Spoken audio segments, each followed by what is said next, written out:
មានថ្មីតាំងពីមិនទាន់បែកពីខ្ញុំគេមានថ្មីតាំងពីនៅមានខ្ញុំជាសង្សារកុំមកសេតដើម្បីអើយមានសង្សារដែរព្រោះគេមកគេថាទៅធ្វើការនៅក្រៅណាឥ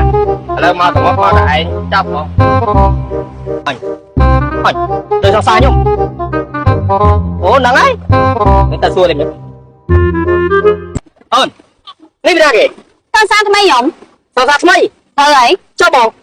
យើងគាត់តែជាមនុស្សអត់ទេកុំមកពាក់ព័ន្ធvớiខ្ញុំចឹងឥឡូវមកឯងបោកប្រាស់បងកុំនិយាយច្រើនញ៉ាំទៅមនុស្សនិយាយច្រើនណាឯងចឹងដែរនេះសង្សារយើងអូអូនឯងនេះមួយវាទៀតឯងអញហើយចាំបានផ្ទះបាញ់អត់ទៅមែនហើយសង្សារថ្មីខ្ញុំអត់ចូលចិត្តនិយាយច្រើនបានហើយញ៉ាំចូលចិត្តមនុស្សនិយាយច្រើនគេមានថ្មីតាំងពីមិនទាន់បែកពីខ្ញុំគេមានថ្មីតាំងពីនៅមានខ្ញុំជាសង្សារកុំមកសេតដើម្បី